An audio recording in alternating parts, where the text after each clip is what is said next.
Jadi hadis ini luar biasa. Dia menceritakan tentang sifat wara'. Sifat wara' ini adalah bagian sifat dari para aulia. Makanya di dalam topik kajian ilmu tasawuf ini yang dibahas, wara', zuhud, tawadhu, sakha, dermawan. Ini menjadi topik kajian ilmu tasawuf, dan para aulia, orang-orang yang dekat dengan Allah Subhanahu wa taala, pasti memiliki sifat tersebut, sifat wara'.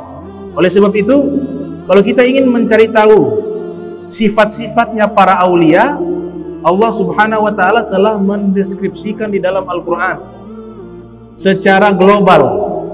Kalau mau tahu secara rinci, maka kita harus pelajari kitab-kitab tasawuf dari generasi ke generasi. Jadi kitab tasawuf ini menjelaskan nazariyatu ulumir rijal, teori-teori ilmu-ilmunya para wali. Itu namanya kitab-kitab ilmu tasawuf.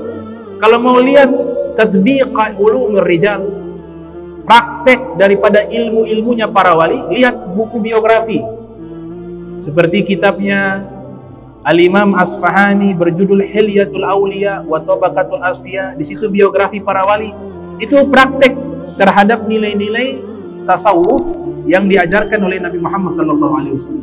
Mau lihat biografi mereka, lihat juga kitab Tazkiratul Auliya, lihat kitab Tabaqatul Auliya, lihat kitab namanya Siyaru A'lamin Nubala, Al-Imam Muhammad bin Ahmad Az-Zahabi yang lahir 673 Hijriah, meninggal 748 Hijriah. Itu praktek. Kalau teori, kita lihat kitab-kitab tasawuf, ini ada 3 tahapan, 3 fase. Ilmu tasawuf ini berkembang dengan zaman. Maka tercatat di dalam sejarah Islam, perkembangan ilmu tasawuf ini ada 3. Yang pertama namanya tasawuf salafi. Tasawuf salafi. Para imamnya Imam Syafi'i, Imam Malik, Abu Haris Al-Muhasibi, Imam Junaid Al-Baghdadi, Al-Imam Ma'ruf Al-Qurhi, Al-Imam Siri Sakati. Kemudian tasawuf berkembang. Yang kedua namanya tasawuf sunni. Ini imam-imamnya seperti Imam Ghazali, Imam Al-Qusairi, Al-Imam Abu Talib Al-Maki. Kemudian berkembang lagi generasi terakhir namanya tasawuf falsafi. Ilmu tasawuf falsafi. Ilmu tasawuf dipadukan dengan filsafat. Para imamnya seperti Ibnu Arabi, Abdul Karim Al-Jili, Al-Imam As-Sahrawardi, dan ulama-ulama lainnya. Ini kita harus tahu. Jadi kadang-kadang loncat, baru belajar sedikit, dia baca kitab yang terlampau tinggi, akhirnya menyimpang. Sudah tidak sholat lagi, sudah tidak mau lagi belajar ilmu agama. Katanya tafakur sesaat lebih baik daripada ibadah 70 tahun. Kalau begitu tafakur saja, tak usah sholat. Kenapa? Ya tafakur sesaat dapat pahala 70 tahun ibadah. Ini namanya loncat kelas yang bukan kelasnya. Jadi baca kitab itu harus ada guru, ada mursyid, apalagi kitab tasawuf, sehingga tidak masuk syaitan menipu kita. Ini kan pepatah diucapkan oleh para mursyidun. Man lam yakun lahu syekh fasyaikhahu lahu syaitan. Fasyaikhu lahu syaitan. Man lam yakun lahu syekh, siapa yang tidak punya guru mursyid, maka gurunya adalah syaitan. Jadi hati-hati belajar ilmu tasawuf, khususnya itu harus ada mursyid, dan mursyid tidak sembarangan orang. Dia punya syarat banyak. Syarat yang pertama, dia harus menguasai ilmu agama. Syarat pertama. Yang kedua, dia harus orang soleh. Yang ketiga, dia harus seorang yang dekat dengan Allah dan Nabi Muhammad SAW. Jadi ini harus perlu dipahami. Nah, kitab tasawuf pertama itu dalam sejarah disusun oleh Abul Haris Al-Muhasib. Jadi kalau kita ingin mengetahui secara teoritis, secara teori, bagaimana sih ilmu tasawuf, bagaimana luasnya ilmu tasawuf, bagaimana mendalamnya ilmu tasawuf, kita harus baca kitab-kitab induk daripada kitab-kitab tasawuf. Ada yang boleh dibaca, ada yang dilarang dibaca bagi orang awam. Ini yang boleh dibaca kitab tasawuf sunni dan tasawuf salafi. Tasawuf salafi dan tasawuf sunni ini orang awam boleh pelajari, tapi tetap harus ada bimbingan guru.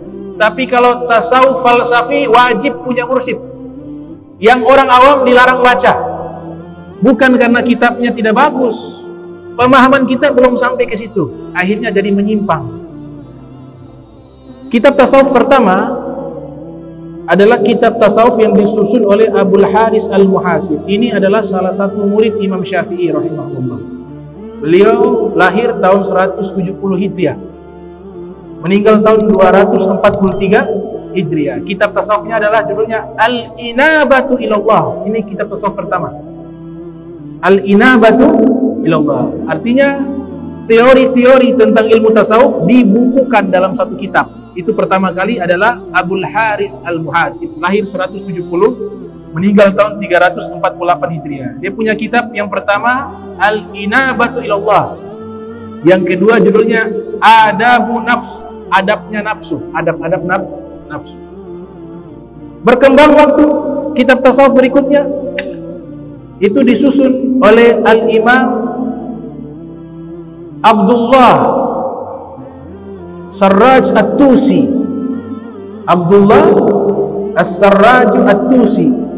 Beliau tahun lahirnya saya belum dapat referensinya, tapi meninggalnya tahun 378 Hijriah. Ini kitab tasawuf fase awal. Judulnya Al-Lumah. Judulnya Al-Lumah. Jadi ini saya sebutkan sesuai tartib urutan.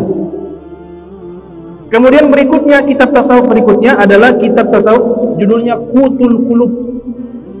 Qutul Qulub artinya makanan pokok hati.